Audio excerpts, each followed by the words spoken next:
Lance. And hello, group. My name's Robbie. I'm a recovered addict and alcoholic. My permanent sobriety date is October 31st of 1983.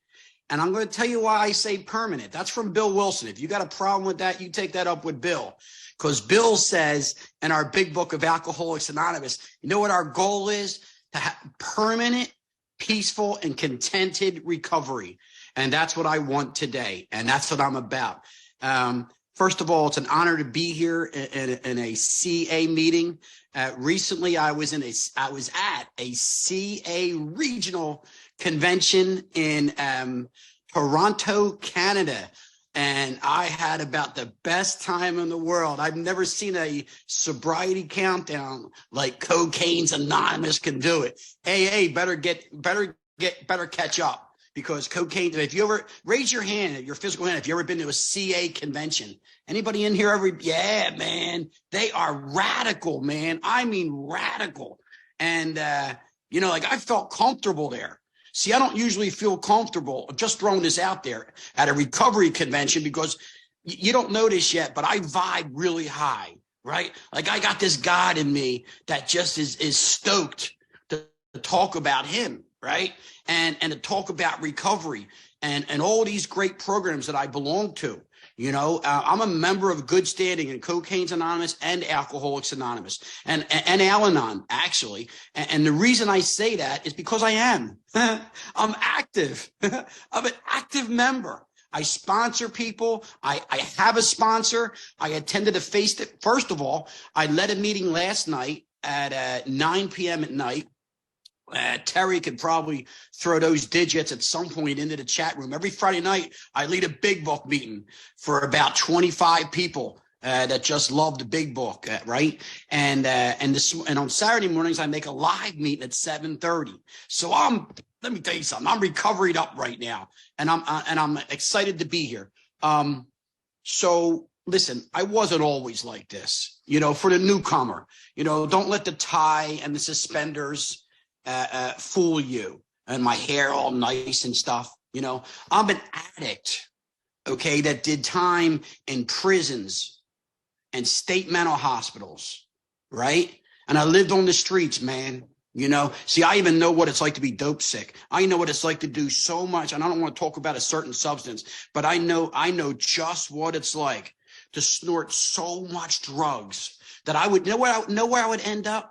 I would end up in a hospital. I'm not going to ask you to raise your hand if you've been into a hospital because of your cocaine use or whatever else you did. Oh, there's Cindy from the Jersey Shore. I thought you looked familiar. How you doing, sister?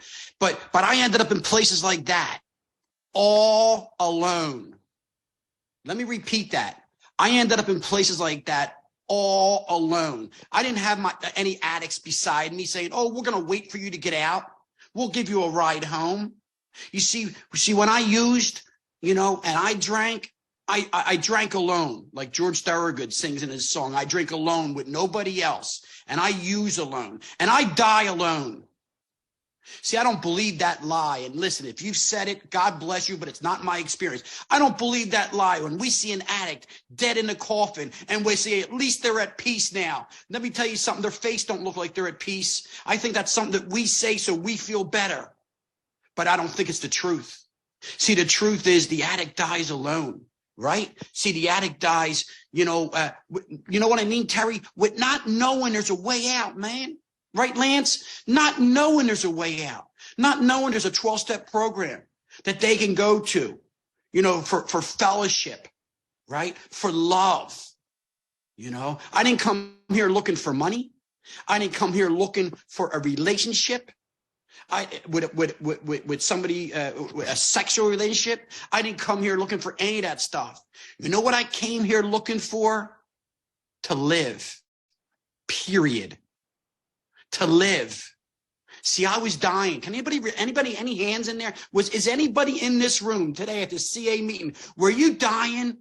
Can you take yourself back to your first meeting, your first week? Yeah, thank you. I was dying. And I bring to you a pretty much dead on the inside. addict and alcoholic to the rooms of CA. That's what I bring you. I don't bring you a spiritual giant. I don't even bring you, you know what I mean, Raven? I don't even bring you a person that I don't know that I want love, but I know I want to stop hurting. You feel me? I want to stop hurting. I want the pain to go away. I just can't do it anymore. I tried. Group, I tried. If I could have continued to use Bill S., if I could have continued to use the way I was using, listen, I'm not one of those people that say I never had a good time using. That's not my story. It's just not. My story is this. I used so hard and so long that at the end, all I wanted to do was kill myself. See, and if you could relate to that, you know, we'll get along. You know, I ain't got no frothy emotional appeal for you. I ain't got no words to dissect for you today. And I don't even have, really, for real, I don't even have no steps to give you a beautiful diatribe on today. All I got is a loving God that entered my heart and entered my soul, John C., because I come to a fellowship. You feel me? I come here and I say to you, I'm broken. And I say to you, I don't know the right way to go. And you say to me, get a sponsor, and I say, okay. You say to me, get a big book, and I say, okay. You say to me, get a home group, and I say, I don't know what that is. And you say, well, just keep on coming to this group. And you say to me, you know, listen like only the dying can, right? And I do. You know, I'm one of those weirdos, man. I'm not an in and outer. Through the grace of God and the fellowship of cocaine's, I'm not. CA started when I got clean and sober. So, you know, CA wasn't around where I came into Alcoholics Anonymous. I wasn't introduced to CA until I had a couple of years of sobriety. However, even when I finally came into CA and I met my fellow addicts that were doing their best a day at a time to stay away from all the junk, right? Like I kind of knew I was home. I don't know if that makes any sense to you. Let me share this with you. I didn't even get with my family for 6 years of recovery. That's how messed up this dude was. I threw bricks through my parents' windows. I stole my father's car. I said things to my mother that my little sister swore she would never talk to me again. I would come in all coked up and all these pills. And I'd be out of my mind coming home from a concert and getting ready to go out again because we got an all-night run going on. And my sister would tell me some of the horrific things that I used to do and say, and I don't remember them. And it finally got to a point in my addictions, man, you know, that I just couldn't do it anymore. I just couldn't live the lie anymore. And this is my conversion experience. And that's pretty much like, I don't think that I really need to go too far into my drug-a-log, if you will, or a drunk-a-log. I did it. I did it all. I did it all. If it altered your mind or a mood, I did it, and I did more of it. And I started getting locked on. And let's just say this, just to give you a little, in case there's, which I'm sure there's addicts and alcoholics that went to the very bottom. I'm a low bottom addict. There's no if, ands, or buts. I'm not a functioning addict. I didn't work when I was out there. I robbed. I took money from banks. I took money from stores. I stole cars. I burglarized churches. I was the poor box thief bandit in Philadelphia. For all the Catholic churches, I used to knock off the poor boxes. How's that for spirituality, Cindy? Huh? That's who I was. I was the poor box thief bandit. You know how hard that was to make amends for that? I had a sponsor that figured it out, though, because I never got caught doing that. You see, I'm the type of addict that dies at 20 years old or 21 years old. And there's a lie that's associated with it.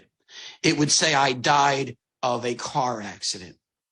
or it would say I died of a stab wound in a prison lockup, or it would have said I died of suicide, and they would have all been a lie, because the truth would have been I died because I was an addict and I never sought, accepted, or listened to anybody that wanted to help me, period. See, I don't coddle the addict. See, I don't coddle the alcoholic. And see, I'm not here to win friends and influence people. Go get Dale Carnegie's book if that's what you're into. If you're looking for somebody for a feel-good story, I don't have it. I'm an addict that should be dead.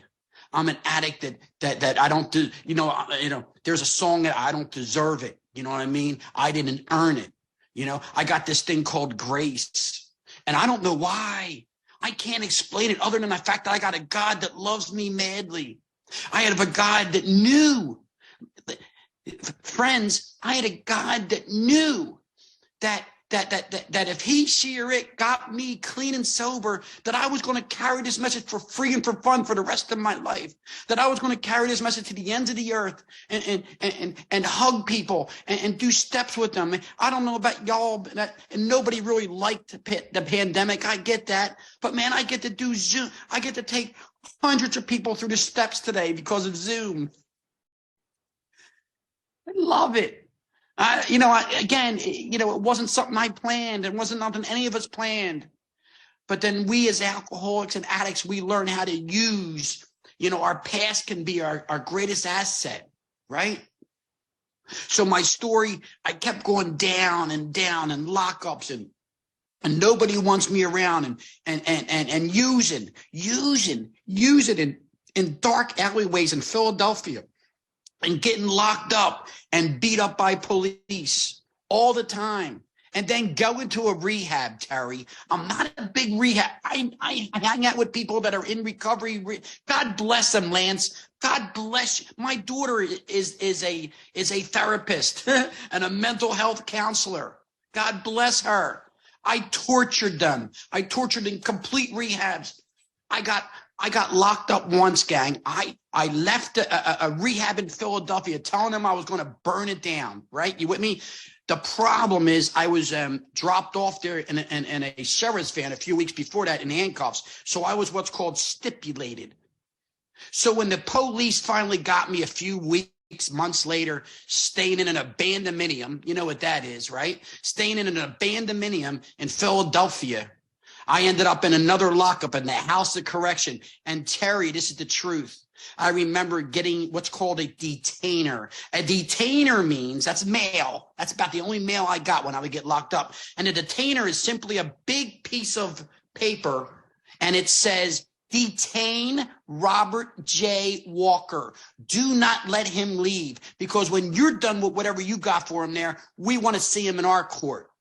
So when they finally did get me, Lance, for one thing, I was jammed up for 2 or 3 more. The jig was up.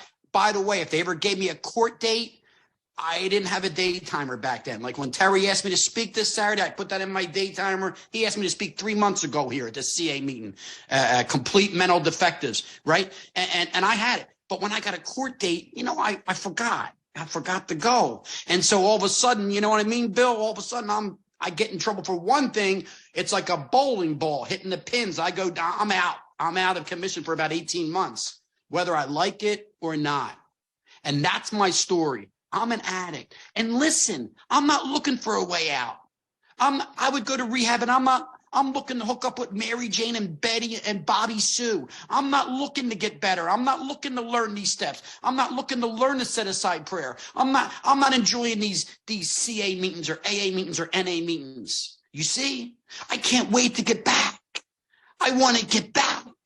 I want to get back to my best friend, to my lover, and that drug. And I live to use, and I used to live, and that's my story. And I'm not supposed to be giving you my story today at the complete mental defectives groups of Cocaine Anonymous. I'm not, man. I'm supposed to be a guy that they talk about. I'm supposed to be a kid that they talk about. Remember Robbie Walker from Father Judge High School? Yeah, the kid that played football. Yeah, the kid that dated Barbie Star. I dated a cheerleader named Barbie Star. Yeah, remember him? He's dead. Yeah, that one. Oh yeah, I heard about him. I heard he got a lot of trouble. And see, that's who I'm supposed to be today, Terry. But instead, God had different plans.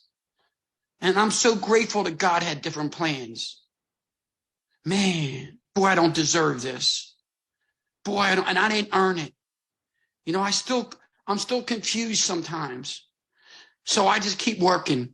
I keep giving this thing back for free and for fun. I say yes, yes, yes. I told Terry the other day, he said, well, I don't think he was absolutely positive I was coming. So I love you, brother. And he, so he called me and we were talking. He says, are you sure you're coming? So I said, I'll be there. If I tell you I'm going to be there, I'll be there. I said, I'm working. He said, oh, and he gave me an out.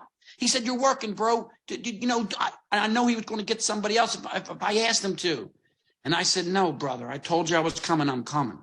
You know, and see, you know, I don't ever want my sobriety to lose its priority. You know, I know how important my recovery is. You know, thank you. And I love when somebody hits their heart, you know, and I like to talk from my heart. Right, Nance? You know, Bill Wilson says something amazing on page 16 of the last page of his story. He says, today we speak the language of the heart, not the language of the other. If my lack of curse words offends you, you're going to have to call your sponsor to curses because I don't believe in that. That's not for you. That's not an AA thing, but that's for me. See, John, I learned how to live a new way of life. See, when I go to church on Sunday, I'm not going to have my pastor ain't going to be using all those cuss words. He's going to be dressed becomingly, and he's going to bring God and the Holy Spirit into the room. My God. My God. Well, let me tell you what Dr. Bob says. I'll give you another. Dr. Bob's going to channel through me for a second. Dr. Bob, in his final message in 1950, he's one of the co-founders of Alcoholics Anonymous. In his last message in 1950 in St. Louis at the first International AA Convention, Dr. Bob said, and if we got to use this erring member called the tongue, let us use it with love and kindness and tolerance. And that works for me. And thank you, Dr. Bob. I'm doing my best to follow your example, brother. Thank you, Bill W. Thank you for the founders of CA, you know, with the help of members from Alcoholics Anonymous that created Cocaine's Anonymous. And no matter what anybody says, at the bottom, at the foundation stone of all of it is a loving God who expresses himself in our group conscience whenever we listen to it, right? And I love what it says in the doctor's opinion. The doctor's opinion says we're full flight from reality, right? And any hands? Who out there was full flight from reality when they were new? Thank you, Cindy. If you didn't get your hand up, I was going to tell you to get it up. You know, and then it says we're complete mental defectives. Great name of a group. You had 2 hands for Terry. I was going to say, that's right. You know, sometimes when I share at a convention, guys, I got my book and you ain't getting the full effect on Zoom, but I'm holding my book up and I'm going like this. And I had a woman in South Dakota a couple weekends ago say, you know what, Robbie, you reminded me of a Baptist minister. And so I just said, well, thank you. And she didn't know what to do. I think she was trying to get me upset, Nancy. I just said, thank you. And she looked at me with disdain, couldn't believe that her negativity couldn't get me upset. I said, sister, I've been called so many things in life. I'll take a Baptist minister. I love you. Oh, she couldn't get to the ice cream social fast enough. But anyway, so listen. My life was a complete mess when I was out there using. Again, I'm on borrowed time right now. I mean that with all my heart and soul. Hi, Ellington. Good to see you. I'm on borrowed time, baby. You know, I'm not supposed to be clean and serene. I'm not supposed to be sober. You know, I'm not. I know I know. I'm a dude that's got to continue to take the 12 steps of CA, right? And put him in my life, right? And then I got to take them out into the world. And I got to, so it says on page, I know what it says. I'm not going to read it. It says on page 19 of the book, listen to this, page 19, right-hand side, top of the big book. It says a much better demonstration of our principles lies within our respective homes, our occupations, and our affairs. Oh, you got a good message for 15 minutes while you're inside the room, eh? You even look good before and after. Woo! How are you at home, man? Can I come to your home and see how you are at your home? Right, Piper? You feel me, girl? Good to see you. You know, how are you on the job? Right? Right, Chrissy? You know, if we were up, you know, there's a big, many of us know in the United States, there's a big political hubbub going on now with a big trial. And if we were on trial for being a recovered addict and alcoholic, would we be found guilty? I got enough evidence that I'm good. I'm a lifer. I'm not doing county time anymore. Not in CA. I'm not doing state time anymore. I'm a lifer, Brother Lance. And you know what that means? That means this is life or death for a dude like me. Okay, this is not, I can't give you frothy emotional appeal. I got no chance for you. I got no cute sayings for you. Okay, but what I can tell you is what's in my heart. I can tell you what happened when I used and what happened when I finally said, and I'll tell you right now, we got about 20 minutes into my story, and I'm going to give you my conversion experience. I'm going to take you to Kalamazoo, Michigan, and it's October of 1983, and I'm in a stolen truck. I took that from Philadelphia, Pennsylvania. I'm going to tell you I was holed up at a motel. I'm going to tell you it is called the Crossroads Motel in Kalamazoo, Michigan. I'm going to tell you I had a stolen credit card that I used for that hotel. Back then, criminals had a little bit easier. We didn't have all these computers. That's so I'll say. And so it was a little bit easier to be a thief back then. And I was holed up at this hotel. And you know what I did, Bill? I got a big watermelon. I had found some money somewhere, and I got a big watermelon, and I spiked it with my favorite liquor, and I got drunk. Right, Nance? I got drunk. And now I'm in a field in Kalamazoo, Michigan, and I hate myself. I'm drinking alone, Lance, because I told you that's how I roll now. I do crimes alone. I drink alone. I use alone. Right, Bill? I don't get along with addicts. I don't get along with alcoholics. I don't get along with prisoners. I don't get along with humans. I don't get along with nobody. Of course not cops and prison guards. And heaven forbid, counselors. Don't talk about my using. Don't take away my bottle. Don't take away my pacifier. That's all I know, you know. And I'm drunk, and I'm in this field in Kalamazoo, Michigan, and I got nowhere to stay because I'm pretty sure every time you go back, I go back to the hotel. I think the police are going to be there. You know, I think my jig is going to be up, and that's usually the way my life goes when as a practicing addict, right, Gina? I'm just ready. I'm just ready, man. I'm ready. I'm okay with getting locked up. I know what that's like. I'm okay with getting beat up. I'm okay with getting my head slammed into the ground by police officers. I'm okay with people making fun of me. I'm okay with going to hospitals and getting my stomach pumped and people looking at me with disdain because of the addict I am. And I'm powerless. And I'm okay until I can use again and get that sense of, okay, I'm going to be okay. But my insides are no good, and my heart's upset, and my life is a shambles. And that's the moment I'm bringing to you in October 31st of 1983, my sobriety date, my permanent sobriety date. And at that moment, as I'm drunk, and I'm high, and I got pills and powders in me, and potions, and you name it, it's in me. I looked up in the heavens, and I said, God, I can't do this anymore. And listen, I'm a suicide survivor. I know what it's like to try to kill myself as an addict. I know I'm not going to get into that because when I do that, a lot of times I upset people. I know what it's like to try to take my life, and I know what it's like to come to. And I know what it's like to come to in a hospital.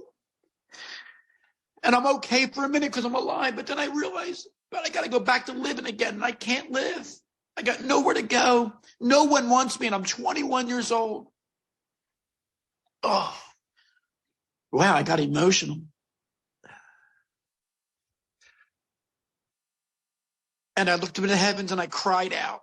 And I said, God, please help me. Right, Mara T. That's Mara T from Baltimore. It's been giving me those hearts. It's one of my home group members. Hi, Mara. Thank you, darling. And at that moment, God came into my life. At that moment, I was relieved of the bondage of self. And God came into me. And in Ellington, I ended up at a recovery house where they had AA meetings and CA meetings and NA meetings and Alma. And I don't even know how I ended up there. You say, you know what I think it was, Cindy? I think it was angels. I believe in angels. I believe in angels. I believe in angels. I believe in angels. And these angels apparently got me to this recovery house. That's my story, and I'm sticking to it. And I showed up at this recovery house, this recovery place where they had meetings, right, Chrissy? And the guy said to me, "Do you want some coffee?" And I said, "Yeah, man, cream and sugar, right?" And he didn't charge me for it. And about that time, there was somebody banged the gavel, and they all got quiet. All these addicts got quiet. And this dude says, "My name's Joe, and I'm an addict, and welcome to this, to the AA meeting," or whatever it was, And they all started being nice. I heard them yell, doing it, but they all got quiet. And they read these cute things, John. You know what I mean? Is how it works thing, right? And I fell in love with them. I fell in love with them. That's my story, Summer. I fell in love with you people, man, from day one. It's what I was looking for all my life. I was looking for somewhere to fit in. I was looking for somewhere to be loved. I was looking for, please don't take offense by this, but I was looking for people, rejects like me, that had been shunned by society, broken toys, the broken. I was looking for people like me that could understand me and that I could feel comfortable around, right, Raven? And I found you. And you know what, Paul? No one judged me, bro. No one judged me, bro. Or maybe they did, but I didn't feel it. I felt love. They took me out to eat, Ellington. I'm not sure what step that is. They let me stay in their basement. I don't know what step that is, Gavin. They hugged me.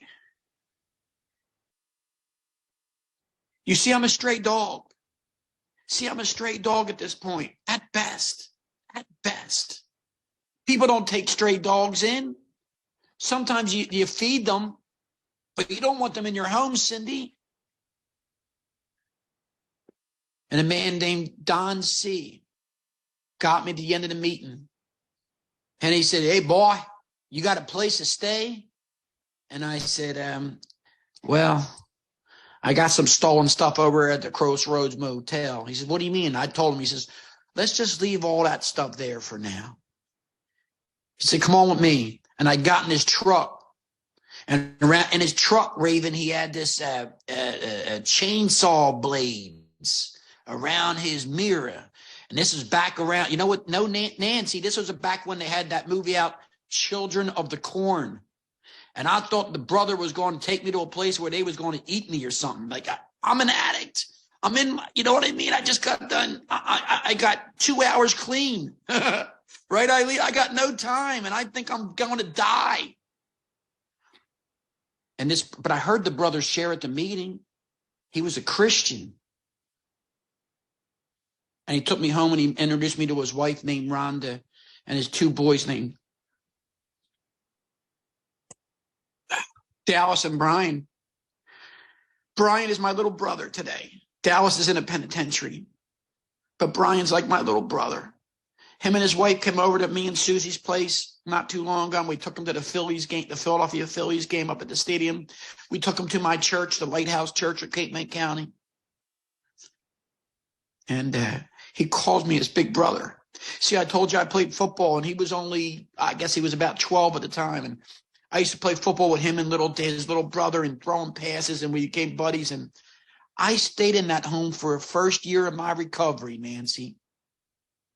Now, don't go telling me I'm not the guy to pick to say there's no God. You better pick somebody else. Don't bring that malarkey to me. I don't want to hear it. You know, there's a story about a barber, right?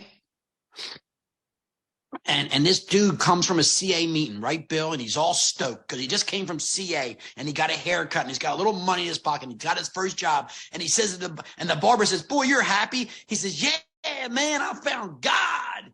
And the barber said, don't talk about God in here. He said, oh, okay. And about 5 minutes later, he's still cutting his hair, right, Nance? He's doing the back of his hair and he couldn't help it. And he says, well, listen, I'm taking these 12 steps in CA and I'm doing great. And it's all because of a loving God. And he says, I told you, stop talking about God. There is no God. He said, wow, I'm so sorry. And he said, well, why do you say that, Mr. Barber? He said, if there was a God, there wouldn't be 9/11. If there was a God, there wouldn't be all this crazy stuff that goes on in the world. If there was a God, there wouldn't be all this crazy, blah, blah, blah. And he said, okay, I'm sorry. He gets his haircut done and he kind of walks out a little dejectedly, Eileen. He got a nice haircut. But he was just confused on why this barber was trying to tell him there was no God. And just about that time, Eileen, he was at the playground across the street. And he sees this guy with long, straggly hair and a long, unkept beard. Not like yours, Lance. It wasn't cleaned up like that, right? And he looks at him. Apparently he's living on the streets. And he says, hey, buddy. He says, yeah, what do you want? He says, if I give you a $20 bill, would you just come over to the barber shop with me? You don't have to say nothing. Right, Ellington? And he says, all right. He gets him a $20 bill. He says, remember, don't say nothing. And he opens up. And so this guy from the CA meeting bangs open the doors like it's a saloon in the Old West. And he says, and everybody's quiet, right? Right, Gina? Everybody quiets down. And he yells out, there is no barber. The barber's flabbergasted. He's like, dude, what is wrong with you? He says it again. There is no barber. And the barber finally throws his scissors down on the floor. He says, what do you mean there's no barber? He says, and then the guy from CA says, if there was a barber, this guy would not have long, unkept hair and a long, unruly beard. And the barber says, hey, dummy, he just never came to me. And the man from CA says, exactly. He said, when people do horrible and horrific things in the world, they do it because they haven't come to my loving God. And when they do, they change. Microphone drop, and he walked out the barber shop. Not another word was said by the barber. See, I know there's a God. See, if there wasn't a God, I wouldn't be here today. I wouldn't have a tie on. I'd be doing time in the penitentiary or in a mental hospital, or I'd be dead. Because of CA and having a sponsor and having a home group, right? And using them, being active in fellowship, going places. Next weekend at this time, I'll be in my hotel room in Aberdeen, South Dakota, because I got a deal next Saturday night in South Dakota, you know? And that is, I think I can do that too. I think if I do that, I don't know. I was told that would bring hearts up, but anyway. And I can't wait. I can't wait to carry the message out there. I don't know how you do that. I got to figure that out. Anyway, you know, and life is Mara T. Good to see you from Baltimore, Maryland. Get that air, honey. Love that stuff. And I love that. Like if you look at Mara's screen, see, that's called living in sobriety, man. That's called being free from the bondage of self, right? Right. And I love that stuff. I live for that stuff. Hey, listen, you know, it's pretty obvious if you've listened to me for the last 35 minutes that I'm not worried about what anybody in this room thinks about me. Right, Adriana? I'm not worried about, you know, well, I might get a little too excitable. It looks like he drinks the CA Kool-Aid. You know what I mean? That's right. That's right. I do. You know that, Jen. I drink the CA Kool-Aid, man. I'll be right up there on stage, too, cheering on a newcomer. You know why? Because on October 31st of 1983, when I finally found out who Robbie W. was, I found out that I'm not a bad dude. I found out that I'm not those names that people were calling me. I found out that I'm an addict and that I'm an alcoholic, and that I got a chance if I take the 12 steps of recovery and find out a little something about the 12 traditions, and then find out a little something about the 12 concepts. In Alcoholics Anonymous, I'm a past world delegate. Go figure. Dude, Ellington, I did time in a mental hospital. I was on Thorazine and Haldol. And in 1998, I got elected as my state's delegate to the General Service Conference. Huh? I got on a committee for the 4th edition of the Big Book, listening to the stories and reading them and grading them. I eventually got on the General Service Board of Alcoholics Anonymous. Me. If that doesn't tell you there's a God, then nothing does. Today, I know without God, I am nothing. And with God, I got a chance to do everything. Everything. My heart's desire. I'm working on a master's degree. It gets better. I'm working on it because Ellington, I never went to school. I never went to, well, I went to high school, but then I started getting locked up, bro, you know? And my boss for my 30th anniversary here at work asked me what I wanted. I've never shared this in AA or CA or NA anywhere. And I said, what do you mean? I just want to, what's something you really want? I'm thinking, I work at a car dealership. I'm thinking, well, maybe a Corvette. I'm thinking I can, but I know that's not what he's saying. And he said, what is something that you always wanted to do? And I said, why? I said, I know I'm smart, but I never got a college education. He said, really? He said, let me think about it. Let me see what I can do. And that was in 2018. And he sent me to a place called Strayer University. And I got an associate's degree in business administration. And through the grace of God, I got a bachelor's degree in business administration. And right now I'm going for my master's degree in management and leadership. And I'm doing great. I got to do a paper tonight, Chrissy F. And it's okay. It's not really what I want to do on a Saturday night, but it's okay. And Ellington, if there's a God, and I know there is, and I get this master's degree in about another year or so, and then I'm going to see if I can afford it to get a PhD in leadership. And if I can, man, I might be dead by then, John, but I might not. I might live, and I might have a chance to take this knowledge and to take this excitement, right, into the world and into others and fire them up and light their life up. See, that's my goal today. My goal today, isn't, you know what we say in the 3rd step. We say, dear God, please take away my difficulties, not so that victory over them may make me look like some great CA speaker or some great AA speaker or the best sponsor in the world, or, oh boy, he did that step for a full hour. Woo! Dear God, please take away my difficulties so that victory over them may bear witness to those that I can help. So when I share what I share it to say, man, I hope I can help you.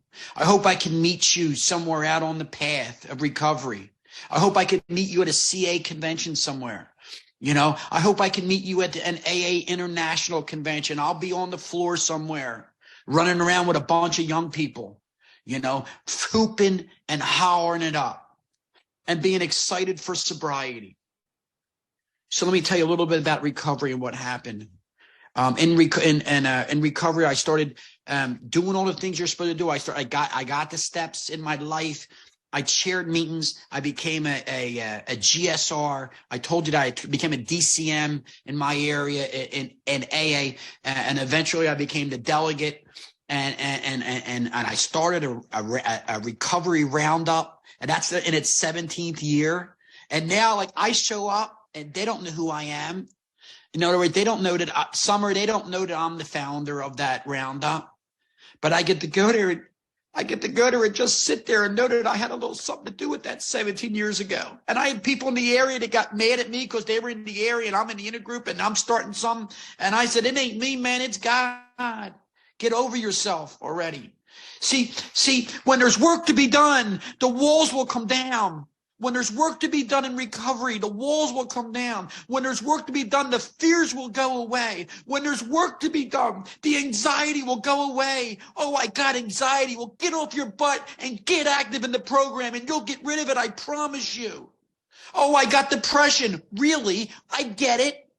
But get off your butt and get out there and get out from under the covers. I'm slobbering all over myself. When I'm speaking at conventions, I spit on the whole front row, and I try to tell them that's only because I love you. But you hear what I'm saying? It's an action-packed program. If you read these steps, Marilyn, you know what it says? It says, and now we need action and more action, right at the step 6 and 7. And that's where 8 and 9 comes in. And I'm not going to take you on a 12-step journey. That's for you and your sponsor. I only got an hour to talk about CA and God. And I never want to miss a minute of that. You ever hear that song by Steven Tyler? And I don't want to miss a thing. You know, if you're a newcomer, you know, I hope that there's something that I said here that gave you a little bit of fire, that gave you a little bit of inspiration, that gave you a little bit of hope, a little bit of courage. You know, I love those words, hope and courage. You know, hope stands for hang on, pain ends. And if you're like me, you know what that means. And courage, listen, I believe this. You ready? I believe that a lot of times in recovery, there's a big fire in front of us. And that's all we see, right? Right, Adriana? That's all we see is the fire. And we get afraid, oh, I can't reach through there. Oh, I can't ask her out on a date. Oh, I can't go out with him. Oh, I can't get that job. I'm not well enough. You know, or whatever. I'm not good enough. Somebody else will get it. Oh, whatever. And we reach our hands through the fire and we walk through the fire. And as we're walking through it, we see these hands from the other side come out, right, John C? And then they grab our hands. And that was our higher power. And our higher power is just urging us, go, don't stop, go, don't quit. Don't quit no matter what, because I'm on the other side and my hands are there, Chrissy. And you got to believe, you got to have faith. You know, faith, is my time almost up? How much time do I got? Somebody tell me about You got 8 minutes, man. You got time. Long, but okay, I don't need it, but okay, thank you. So I believe, like, for me, faith stands for Father and I trying hard. You know, I'm going to tell you the difference now between belief and faith. And I'm going to share what I mean by that. Belief is good, but it's not good enough. You know, you can come to believe in a paragraph yourself till the cows come home, and until you do something about it. And let me share the story. Here's the difference between belief and faith. Okay, it says we got to go from the bridge of reason to the shore of faith, right? So here's my faith story. My faith story is this. Sorry, man. I got very emotional today. I think that's good. And so here's the story. So John C calls me. He says, hey, Robbie, it's John C. I'll say, hey, Johnny, how you doing? He says, Robbie, I need a muffler for my car. I need a good place to go, kind of affordable. I'm a little broke. I say, John, I want you to go to Terry's Mufflers. You know, Terry, the guy from New York. Go to Terry's Mufflers, right? And John, listen, I tell him that Terry's Mufflers gives you good deals. They give you a good muffler, and it's kind of inexpensive, and you'll be in and out of there. Now, John C. believes me, because I have faith in Terry's Mufflers. So John C. takes some action. And you know what he does, Chrissy? He goes to Terry's Mufflers. And he's only there about an hour. He gets a new muffler. Terry comes out. It's only $200. And he's got $215 in his bank account. And he gives him his card and he takes it. And he calls me up. John does. And John C. says, hey, Robbie, thank you. I now have faith in Terry's Mufflers, and I'll tell everybody about Terry's Mufflers. But you see what had to happen?